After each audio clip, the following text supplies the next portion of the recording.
Assalamualaikum warahmatullahi wabarakatuh. Kembali lagi di pelajaran tentang Basic AI as Assistant. Sekarang kita masuk ke pertemuan yang ketiga. Kita akan membahas tentang prompt engineering dasar, cara mengobrol dengan AI. Tujuan dari pembelajaran ini semoga kalian bisa memahami konsep dari prompt engineering, lalu mengenali elemen-elemennya, terusnya mengembangkan kemampuan untuk menyusun prompt dengan baik dan benar, terus menguji dan mengevaluasi hasil respon AI, lalu membedakan antara prompt yang baik dan kurang efektif, serta menerapkan keterampilan prompt engineering itu. Masuk ke pembahasan pertama. Kalau kita membahas prompt, lalu apa itu prompt? Di dalam dunia AI, prompt adalah suatu perintah atau pertanyaan atau instruksi yang kita berikan kepada AI agar AI itu dapat merespon atau melakukan sesuatu yang kita perintahkan. Kalau diibaratkan, prompt itu seperti pertanyaan yang kalian ajukan kepada teman yang pintar. Jadi, cara kalian bertanya akan menentukan jawaban yang kalian dapatkan. Contoh simpelnya, jika kalian nulis prompt-nya, jelaskan revolusi industri secara singkat. AI responnya akan, revolusi industri adalah periode perubahan dan lain-lain gitu. Jadi prompt itu cara kalian berbicara dengan AI. Beda aplikasi, beda juga gaya prompt yang digunakan. Misalnya di ChatGPT, kita memberikan prompt dalam bentuk teks atau instruksi. Di DALL-E, kalian ngeprompt sesuai dengan deskripsi yang gambar yang ingin kalian hasilkan. Lalu, apa yang terjadi jika kalian ngepromptnya tidak jelas atau asal-asalan? Itu dapat membuat AI bingung. Jawabannya bisa-bisa nggak akan sesuai dengan apa yang kalian harapkan dari AI itu. Karena AI itu bukan dukun yang dapat membaca pikiran. Dia bukan cenayang. Dia tahu konteks, kecuali kamu berikan konteks itu lewat prompt. Seperti contoh, misalnya kalian nge-prompt cuma bikin artikel, AI akan menjawab mungkin artikel tentang apa, terusnya untuk siapa, panjangnya berapa, atau bahkan AI bakal senaknya dia gitu, membuat artikel tentang apa aja terserah dia, tanpa aturan, tanpa kejelasan, tanpa tema, langsung dikerjain oleh dia. Berbeda jika kalian menulis, tolong buatkan saya artikel pendek dengan 500 kata tentang pentingnya membaca buku, ditujukannya untuk pelajar SMA. Dan boom, jawabannya jauh lebih sesuai ekspektasi kalian. Karena kalian memberikan konteks, tujuan, dan batasan yang jelas. Tujuannya untuk apa? Untuk membuat artikel. Konteksnya seperti apa? Lalu batasannya untuk audiensnya untuk apa? Berapa kata? Itu jelas semua dari prompt tadi. Kesimpulan singkat yang bisa kalian dapat, prompt itu adalah cara kalian berkomunikasi dengan AI. Jadi semakin jelas, spesifik, dan strategis prompt kalian, maka semakin cerdas juga hasil yang akan kalian dapatkan. AI itu overpower, tapi dia cuma sekuat instruksi yang kamu berikan. Jadi, mengapa kita harus menggunakan prompt yang baik? Ada satu ungkapan, AI itu seperti anak kecil yang super jenius. Ia hampir dapat melakukan segala hal. Tapi karena dia masih anak-anak, masih kecil, dia jadi harus diperintahkan dengan spesifik. Jadi walaupun AI ini memiliki akses ke jutaan informasi dan dapat membantu kita dalam banyak hal, mulai dari menulis, terus menulis kode, membuat gambar, mencari ide bisnis, tapi AI tetap tidak akan bisa bekerja dengan optimal jika nggak kita memberikan instruksi yang jelas dan spesifik. AI itu dapat melakukan segala hal, mulai dari menjawab pertanyaan matematika, membuat esai ilmiah, menulis puisi, Lalu bisa juga menyusun rencana sampai membuat aplikasi cuma dari prompt. Tapi kemampuan itu akan lebih overpower ketika kita tahu cara memerintahnya dengan baik dan benar. Kalau kita hanya bilang, tolong bantu aku, dia akan bingung. Apa yang perlu dia bantu? Konteksnya apa? Selesainya harus kapan? Bantuannya itu dalam bentuk apa? Jadi daripada kita bilang, tolong bantu aku, lebih baik kita bilangnya, tolong buatkan daftar isi buku dengan topik pengantar artificial intelligence disusun per bab dengan gaya bahasa edukatif untuk pelajar SMA. Maka AI akan bekerja jauh lebih fokus dan hasilnya akan sesuai dengan yang kita perlukan. Jadi kalau kalian suka nonton film, prompt itu seperti mantra sihir. Prompt dapat dianalogikan jadi seperti mantra sihir. Mau di anime, film, game fantasi, atau novel-novel yang pernah kalian baca, buku-buku. Misalnya mantranya cuma bilang fireball. Ya, dia akan menghasilkan bola-bola api doang. Mungkin 1, mungkin 3 bola api. Tapi kalau mantra hellfire, dia menghasilkan sesuatu yang beda. Dia akan menghasilkan kobaran api yang jauh lebih besar, jauh lebih mengerikan, jauh lebih menakutkan, dan jauh lebih destruktif. Walaupun keduanya sama-sama tentang api, fireball dan hellfire, tapi efeknya akan sangat jauh berbeda. Bahkan tingkatannya pun akan berbeda sihirnya itu. Mungkin fireball itu sihir dasar doang, semua penyihir bisa. Tapi jika hellfire, dia bisa di atasnya lebih jauh, bisa 3 tingkat atau bahkan 4 tingkat. Kenapa seperti itu? Karena detail mantranya itu berbeda. Begitu juga dengan prompt. Kalau promptnya asal-asalan, buat artikel, hasilnya akan generik, datar, dan gak terfokus untuk siapa, untuk apa, untuk bagaimana, konteksnya apa.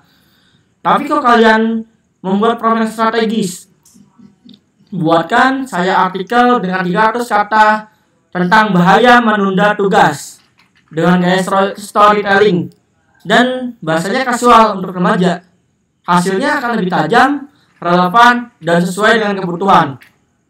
Jadi semakin spesifik promo akan semakin powerful juga, akan semakin overpower juga AI akan menghasilkannya.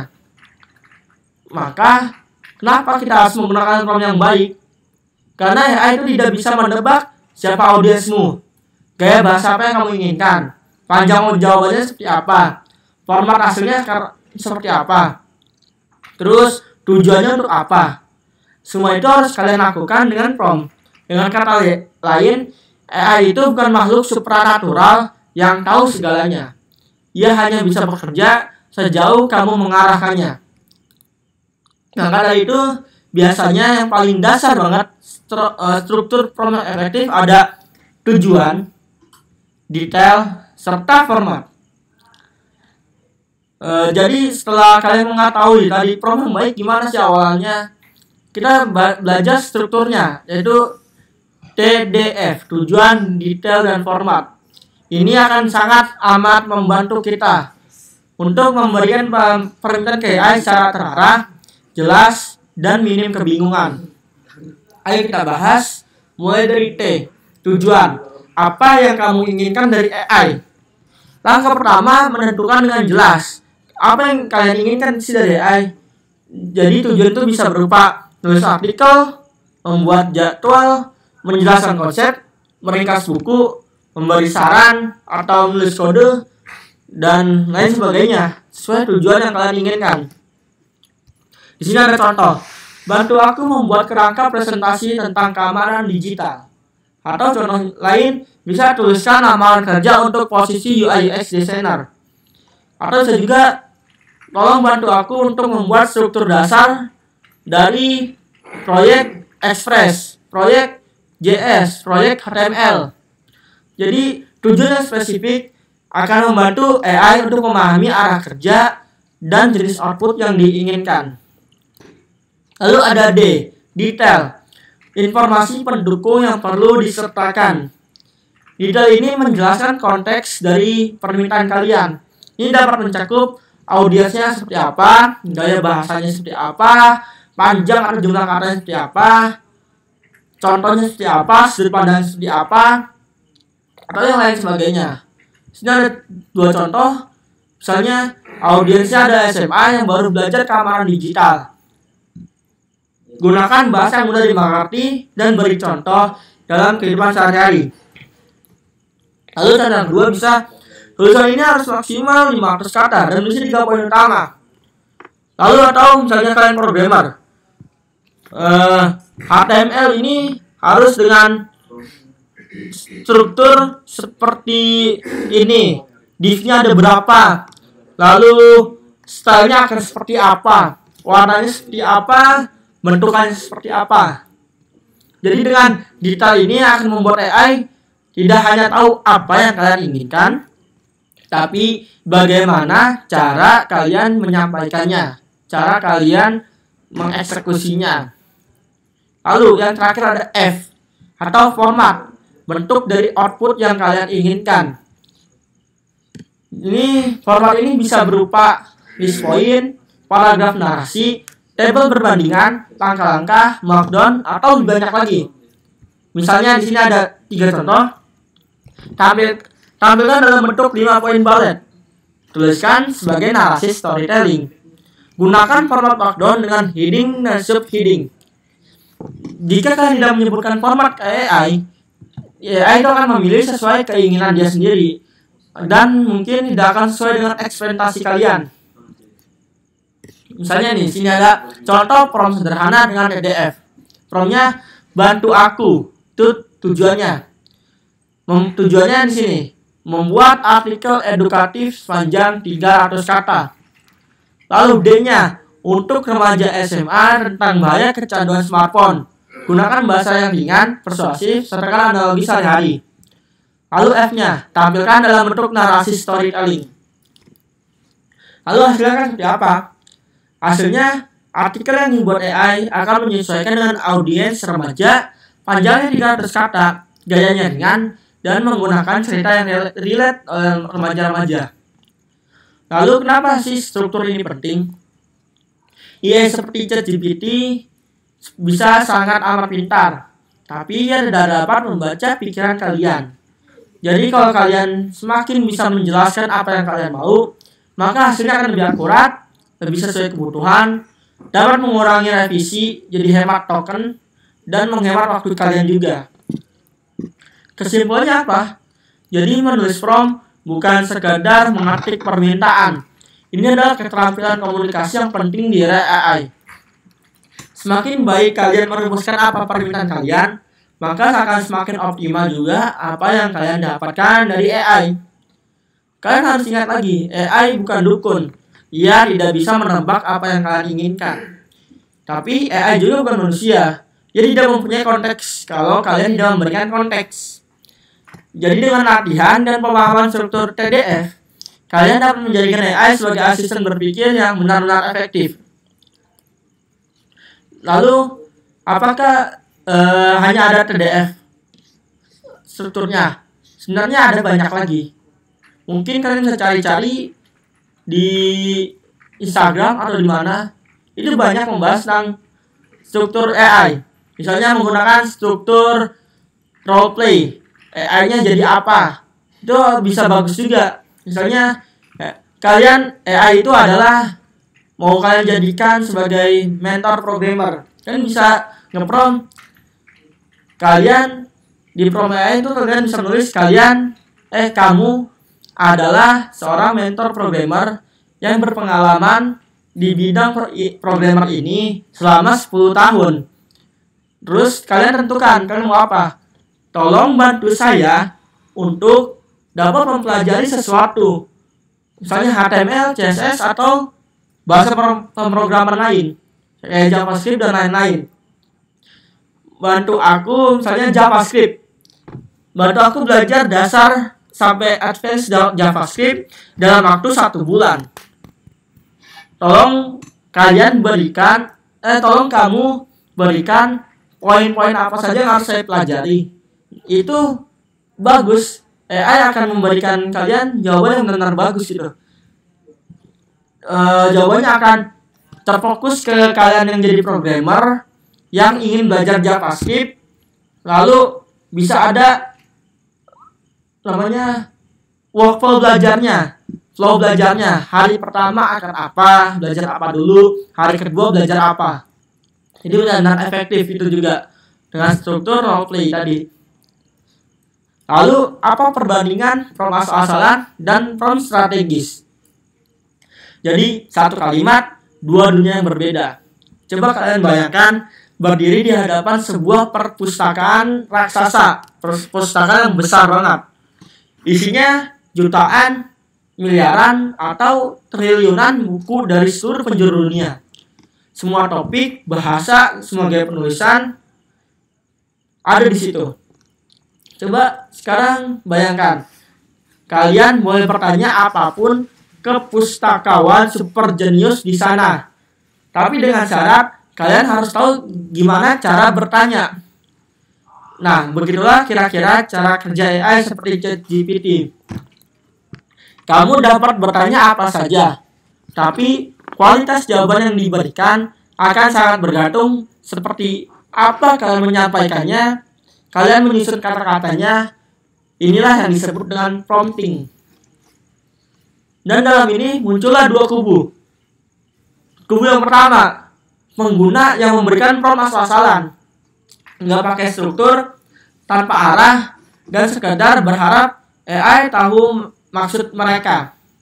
Lalu di kubu yang kedua, pengguna yang memberikan prompt strategis, lalu ada strukturnya, tujuannya jelas, dan harapannya terukur. Coba mari kita bahas perbedaan keduanya secara mendalam, mulai dari pendekatan, hasil yang dihasilkan, hingga dampaknya dalam kehidupan nyata. Di definisi singkat, misalnya prompt asal-asalan, promptnya nggak jelas, minim konteks, tidak ada format. Contohnya tuh kayak bikin tulisan tentang kopi. Lalu beda dengan prompt strategis. Prompt strategis ini dirancang dengan sengaja untuk mencapai hasil tertentu. Tujuannya jelas, lengkap dengan konteksnya, dan punya struktur yang logis.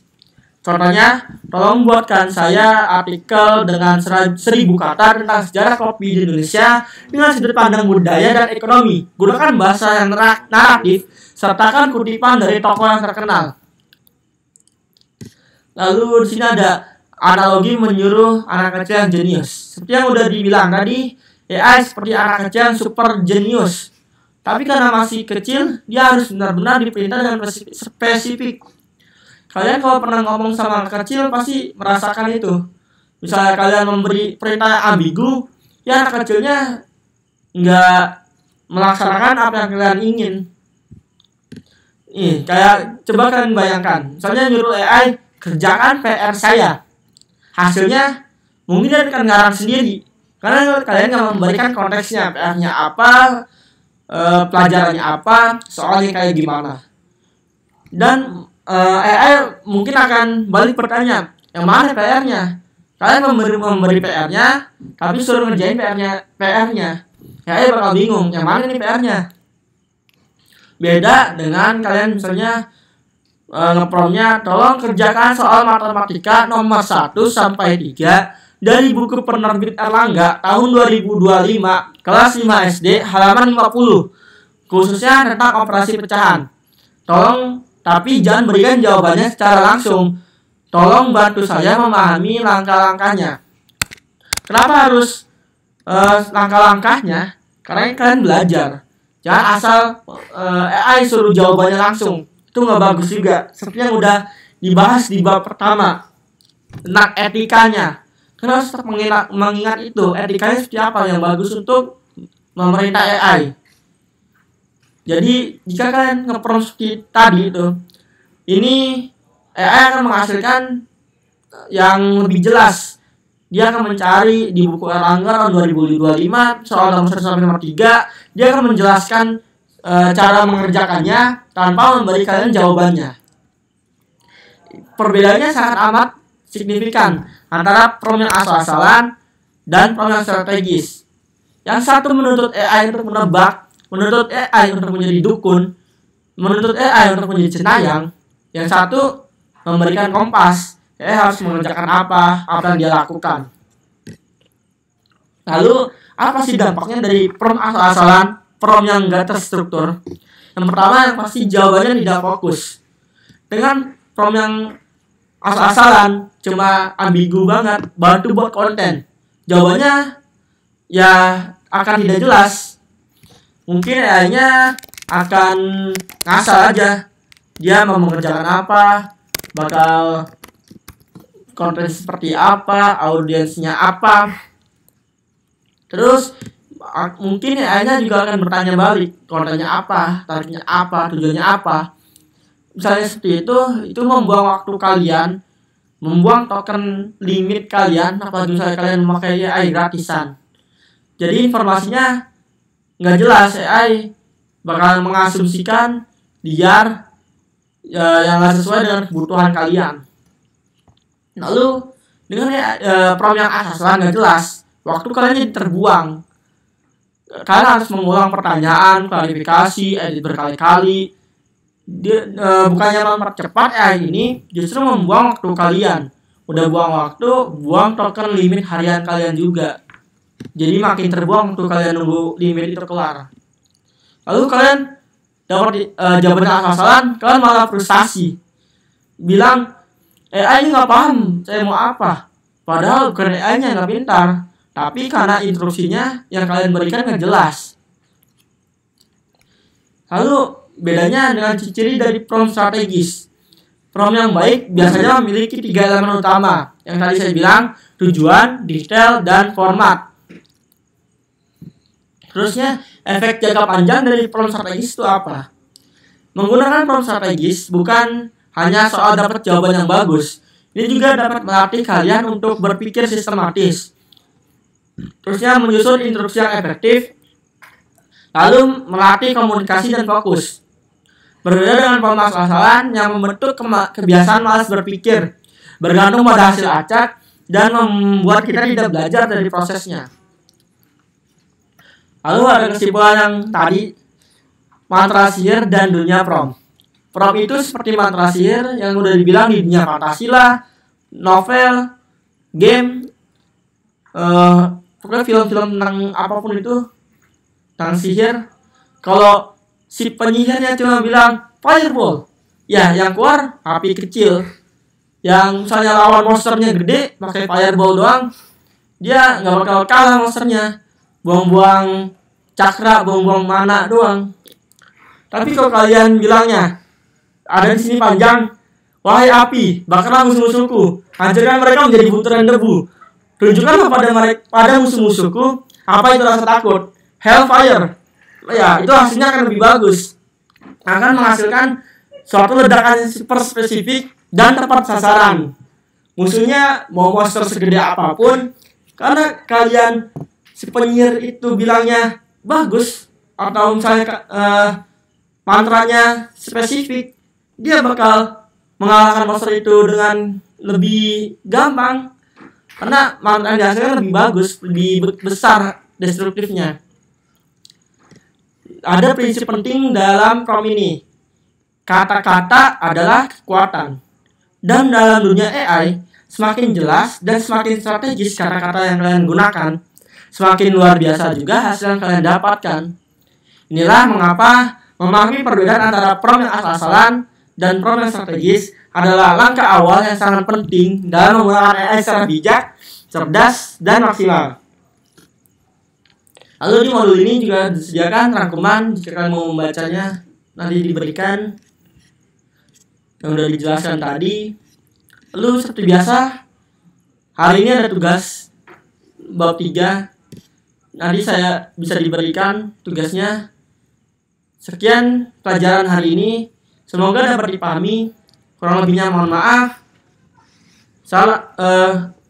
Assalamualaikum warahmatullahi wabarakatuh.